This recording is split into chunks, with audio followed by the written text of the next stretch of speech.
We'll have we have two very well-known people who know about the private markets, the public markets, and the interplay in between, and also about venture funding, private equity, and how this whole game is sort of playing out over the last couple of years in particular. So without much ado, Manisha, I will start with you. You've been an investment banker for a long time. We've been talking about various trends for many, many years. How do you see the private equity and venture capital sort of scenario playing out in India, in particular in the emerging markets and India, in the face of global headwinds? And we'll come to various aspects of that in a little while. Thanks, Saurav. Can you hear me? Yeah. Thanks, Saurav. Thanks for having me here. So I think, look, private equity and venture capital has become an integral part of the capital flows into our country in the last 10 years. It really started with the IT services sector. As India became the office to the world, I think, and there was very high corporate governance in this company, in these companies, no regulation, no government interference. Basically, they became the darling of the private equity investors. It started from there, and then investors just started to like India more. I don't think that's changing. In 2021, about $65 billion of PE and VC capital came into India. Last year went down to about $45 billion. And don't forget, this is $45 billion when continents like Europe, a large part of Asia got close to zero. So it's still even a country like China barely got any private equity. So I think it's an integral part. It will continue. What's also heartening, and I'm sure we'll talk about it, is the fact that private equity today is able to get exits in India.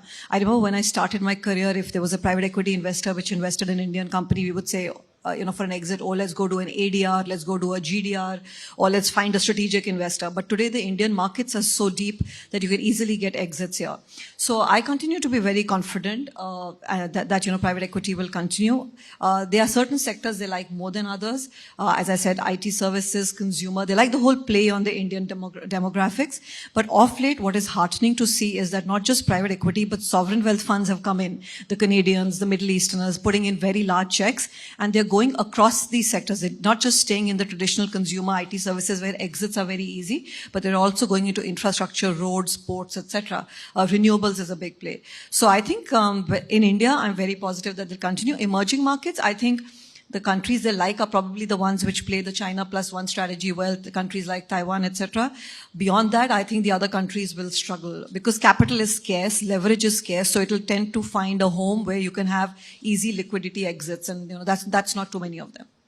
Sanjay, you deal with, you are a seed fund. Also, you talk to a lot of these young startups. You mentor many of them, and at 100x.vc, you sort of funded a lot of them over the last few years. In fact, what is your sense of the funding winter, which is the topic of heated discussion has been over the last 1 year or so? What is your sense, and how are we dealing with it? I think. Whether funding winter is here or not, but fear is here, right? So everybody is worried about it. People talk about it. I don't see, we have got queues to get vehicles. Automobile is booming, kind of. Malls are thronging. Restaurants, you have to wait. Where's winter? I don't know, right? From a consumer side, we are not seeing. But yes. But PEVC funding has gone down significantly. Yes, definitely. I mean, there are always excesses in the market, right? You will see excesses everywhere. And then it rationalizes, come back. It's a cycle. And when you are operating in this business, you've gone through those multiple cycles. We have seen. In fact, the way we believe is these are the times where the next giants of India will be born, especially in the startup story, right? We'll see across the new unicorns getting germinated in this era. So, I mean, you are not going to, as an investor, you don't miss vintages, right? This is a vintage which you would like to play out, you would like to invest across, create a portfolio, and that's how the whole story works across. You will see on the Series C and D side, yes, the momentum has slowed down. Earlier, we had fear of missing out, which is not there as an investor. We can take our decisions at leisure. In fact, these are the best times where companies can get great talent at a right value. That whole euphoria is off. So cost of customer acquisition is down because you're not paying to Facebooks and to Googles of the world so much. So in every aspect, this is great time to build a company and also to invest across. You get great deals. So I think it's a great. So from a fundraising perspective, lot of that momentum which was there, yes, it has mellowed down in somewhat bit, but investing continues. So, Manisha, coming to an investment banker's perspective, we've seen some of the storied startups last year really come to grips with reality in a pretty depressing sort of way in the public markets. So, this whole private market valuation versus that in the public markets, where people, where the whole, what would I say, innards of the company are known to investors, and therefore the valuation, takes a beating. How does an investment banker like you see it? And do you think there was clearly irrational exuberance on the part of even investment bankers who seem to have advised the clients differently? So you essentially called me here to beat me up, right? No, look, I think there was irrational exuberance. There's no question, right? There was just free money floating around the world, and basically you just have to have an idea and some execution abilities, and you found capital. So many of my colleagues, young colleagues, quit and joined as CFOs. 1 year into working, became CFOs of these companies, and you can see that they lack the experience or the tenacity to go through tough times. What is happening now, I would add to what Sanjay said, is a good outcome. It's led to a lot of pain. Some of the IPOs you mentioned, that people have lost capital, but the outcome is good because I think now what capital is doing is following the real businesses. You had Dilip Peramal talk earlier. That's a real business. There's cash flows there. There's a real business model there, and capital will now follow that or growth. It won't just follow anyone who has a business idea and barely has any execution abilities. So I think this is a good outcome. Companies which have, which address a large addressable market, have margins, have a path to profitability are the ones that will be able to come to the market. As far as, private to public, of course, the fact that these IPOs haven't done well creates some sort of hesitation in terms of deployment of capital. But I think private equity, don't forget, sort of looks at a 3 to 5 year horizon. And when they look at a 3 to 5 year horizon, the way our equity markets and the way the flows are coming in from all over, as I said, it's not just the traditional European and US investors, it's the sovereign wealth funds, the pension funds, all coming in. They can see that the depth of the market is improving. And actually, if you speak to a lot of them, they're happier because they're saying capital is now going into stronger business models. So I think this pain is welcome, maybe a bit discomforting in the short term, but in the long term, we'll come out as winners, and the business models which were actually stronger will be the ones that will sustain, just like in every other sector. I mean, why should tech have froth? Every other sector, the winners have taken it all, right? So tech should have a similar outcome and will have a similar outcome. So Sanjay, you think the global tech meltdown, which took, which really took the whole world and the private equity and VCs globally really taken a hit, and therefore the impact was felt in India as well. How do you see that playing out, and how long do you think this whole reset period, if one were to call it that, will last? So Saurabh, if you look into it, most of these discussions or the news are in the public market, right?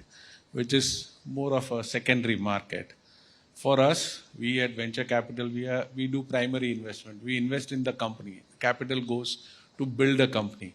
And when we invest across, we are investing for 5 to 10 years kind of horizon. So the kind of sentiments or the emotions which are flowing in the public markets typically don't flow across while we are investing across for that future, right? We invest on hopes while public markets are working on a quarter to quarter kind of results.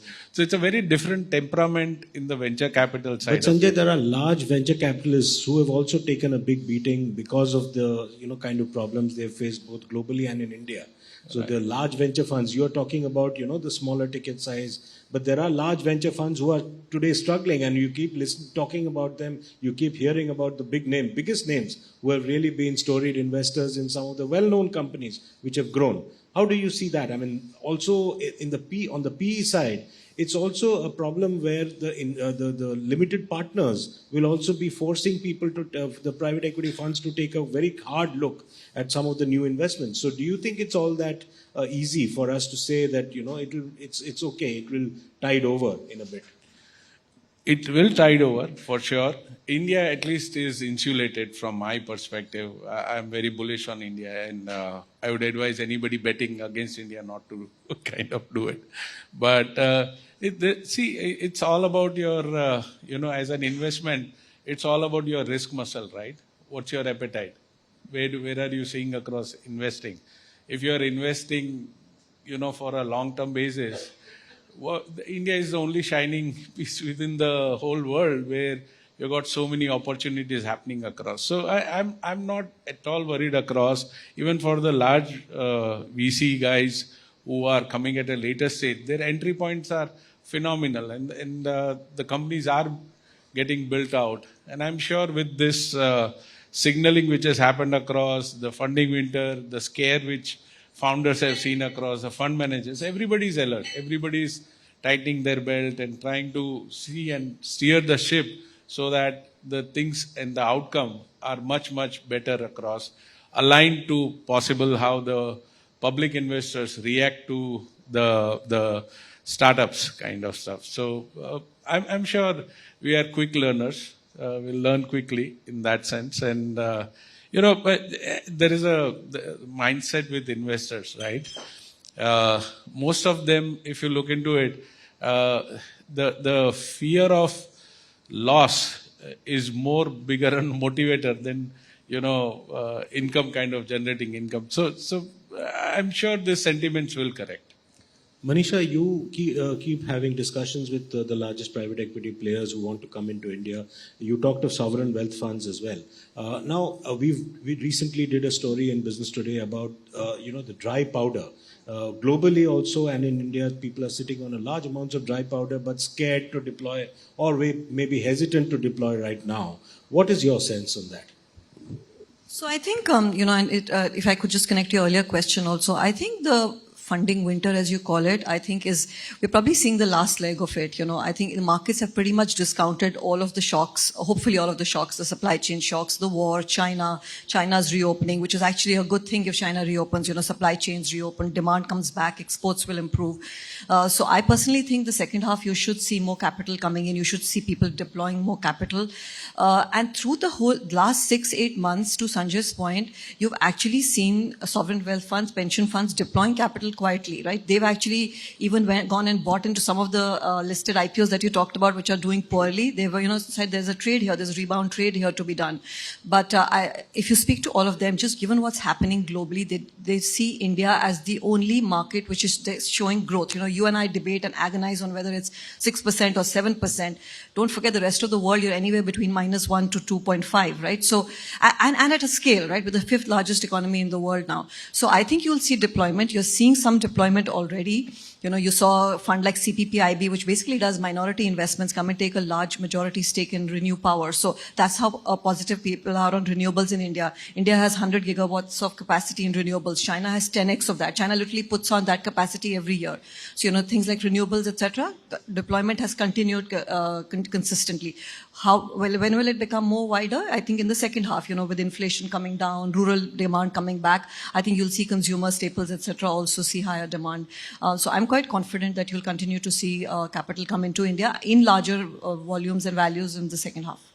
Sanjay, from your interaction with founders, where do you see most interest in? I mean, despite the fact that there is this whole, let's say, pause in funding, what are the new founders you speak to, the younger lot? Which are the areas where they seem to be bullish about? Tell us a bit about the few sectors you see a lot of action coming up.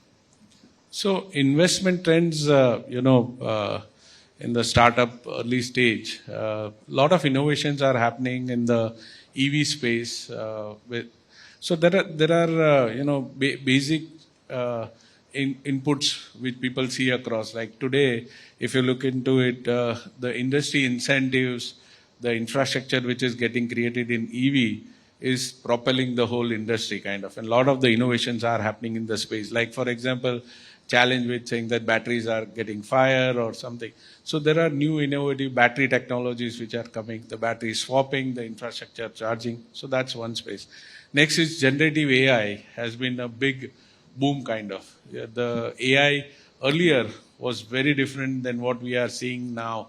and with everybody hearing about the chat GPT-3, and it's like a new brave world which is happening across, and a lot of the new businesses will emerge out of those generative AI kind of working. Then we see across a lot of the gaming kind of businesses which are attracting across, while for a lot of the businesses, gaming remains like a non-touchable kind of stuff, but those are massive businesses which are getting created in that space. So, tech is still continuing to take the lead in that sense. And D2C brands have been really emerging. It is like threatening the existing incumbents in that sense, I would say, across a good amount of corporates. I mean, we work with a couple of corporates who are deploying large amounts of capital to get access to those startups, right? They want to be in that, having that seat on the table, see those category defining businesses very near. In healthcare, digital health, a lot of people are. You're talking about family offices also? Family offices, definitely, but those were more financial. Corporate venture capital is all about strategic, right? Saying that I would like to be part of those future businesses which will get created. While internal innovation is limited, how do I get those startups to work with the corporate? And that is which is driving quite a lot of significant capital also outside of the traditional VC fund. So a couple of our portfolio companies, we have got corporates who are our shareholders who are on the same cap table. So corporates are having a lot of interest in startups. You talked about gaming, Sanjay. I must say, I mean, you've been one of the very early proponents of the crypto craze in India and otherwise as well. You've been a great advocate of the crypto space. Now, recently at another summit of Business Today's, we had the governor of Reserve Bank making it very clear once again that he is in favor of a total ban on crypto because he says that there is no underlying asset. Now, what's your sense of where the whole crypto world in India and in the emerging markets will be playing out? Just on the Saturday, we had our 100x VC pitch day. We announced 4 deals in the Web3 space. So, I mean, people have a misnomer. In that sense, I wouldn't say anything against the regulator. But the idea is this space needs more regulation than ever before. More people are joining. It's better to have a regulation. Like, for example, people talk about FTX.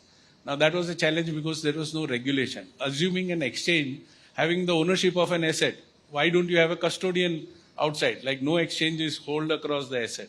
The FTX wouldn't have happened. So today in India, if you have a custodian and the exchange, which are crypto exchanges, which are separate, things will never happen across. So today we have got taxes or TDS on doing a trade. A lot of the Indian investors floated their digital assets on FTX. There is no respite, right? So I mean, various things, if the space will get regulated, it will just boom kind of stuff. So hopefully regulators take a cognizant of this space and see the kind of momentum which is coming across. It will have to regulate it some. But in India, you don't see it completely dying down over the next few years. It's impossible. Yeah. You can't stop, right? You need regulation is basically. That's it. That's the only way how you can build the Web3 or at least manage, be party to it, right? Government themselves have started with their own digital currency, right? And it will evolve across. And we have seen every new areas, right? We never had an e-commerce regulations. Now we have an e-commerce regulation. We never had for Uber, Ola, transport. Some of the instances happen, government comes with a regulation, right? It is always, innovation will always lead it. And then the regulation will follow across. So that's how I see it. True.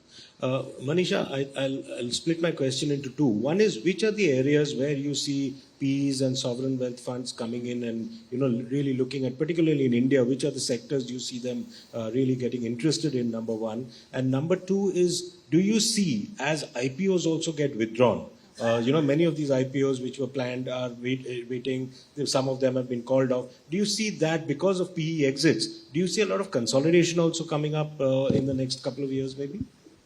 Yeah, I think, look, with the IPO market getting a little lukewarm, definitely, well, there are more opportunities for private equity. There were a lot of consumer, retail opportunities, tech, which basically became unsustainable for a private equity to invest in. Today, all those companies are back at the table talking to them. So that will be something that the PEs will definitely get more active on. I think, as I said before, 2023, private equity will play a much more active role just because of what's happening in the public markets. Exit is not a concern for any of them.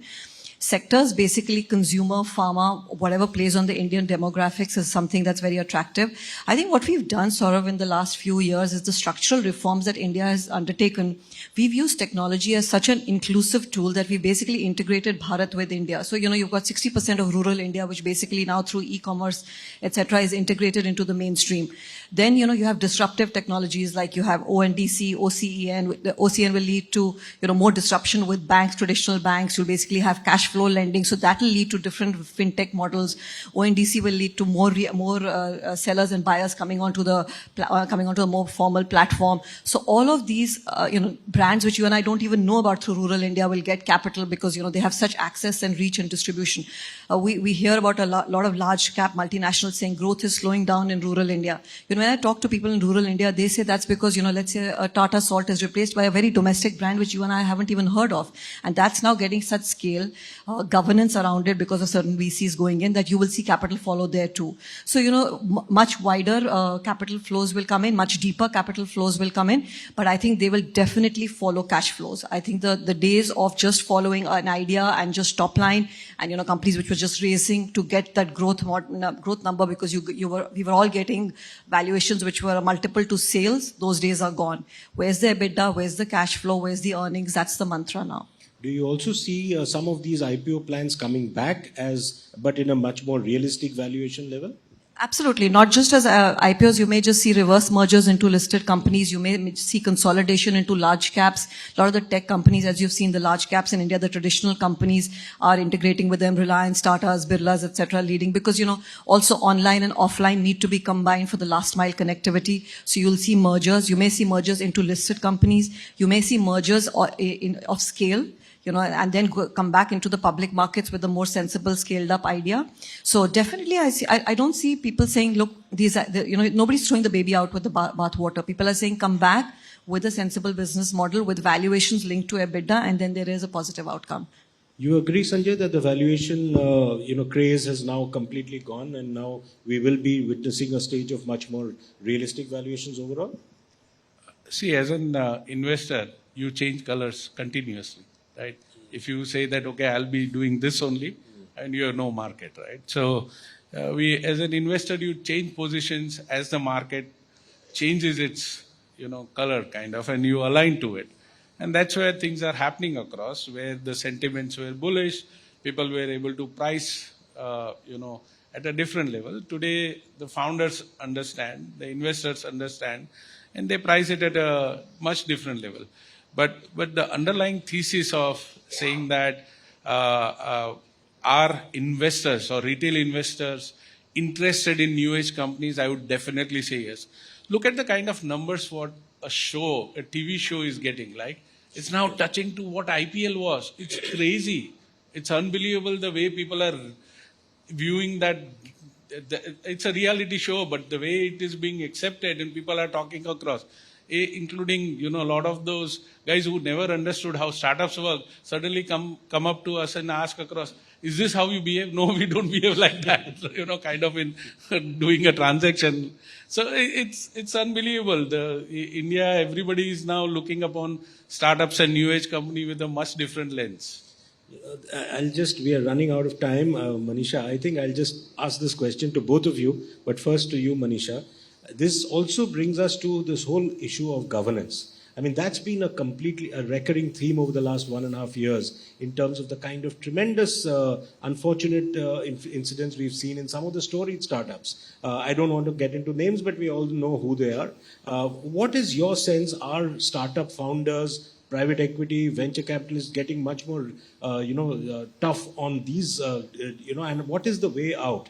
Do you think there needs to be a solution of some sort coming together where the funders come together and insist on some kinds of, sort of checklist before they put in money in terms of these companies? So sort of exactly, I mean, the answer is in your question. Basically, a lot of the investors have got together and they're forcing governance around the founders, forcing professional management teams, a lot of the CFOs, CEO, divorcing the role of the founder from the CEO, having proper accounting firms. I think all of that's being done. And I know of a lot of my clients who are investors who are basically coming together and saying, look, these outcomes have to be forced on the founder because what was right for the company in the first stage. And always it's not just a governance issue. It's the issue is that what's right for the company in the first stage, the founder doesn't evolve the company into the next stage where you need a deeper management team. So, what seems as governance to outside is basically because the founder is holding on too tight. And the company's basically gone beyond the founder. And I think we, as Indians, didn't actually force these kind of outcomes. We don't have activist investors like the US has, where even the large caps, the CEOs get thrown out by these activists. It's happening, but not too much. Happening, but not too much. I mean, US and Europe, it's a big business, right? Activism.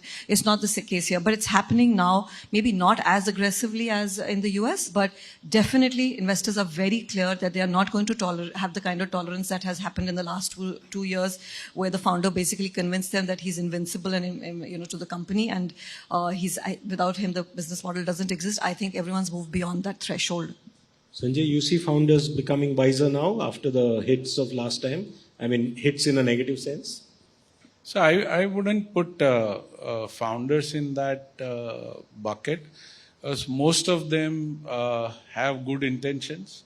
A lot of the circumstances with the board members and stuff, I would take that responsibility where ethics and governance has to be part of the board and driven through that kind of. So I would take it one level up in terms of how active the board is, right? How actively you are working with the founder.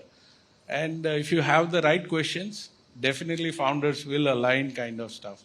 So ethics and governance has to be part of the board. And it's more responsibility coming to investor, we as an investor, to drive that whole ethics into the mind of the founder or the founding team per se. Let's hope that wiser sense prevails, and we are again back to seeing startups doing well and new age companies in India doing well, and the funding coming back in good form. Thank you very much for this lovely session. Thank you.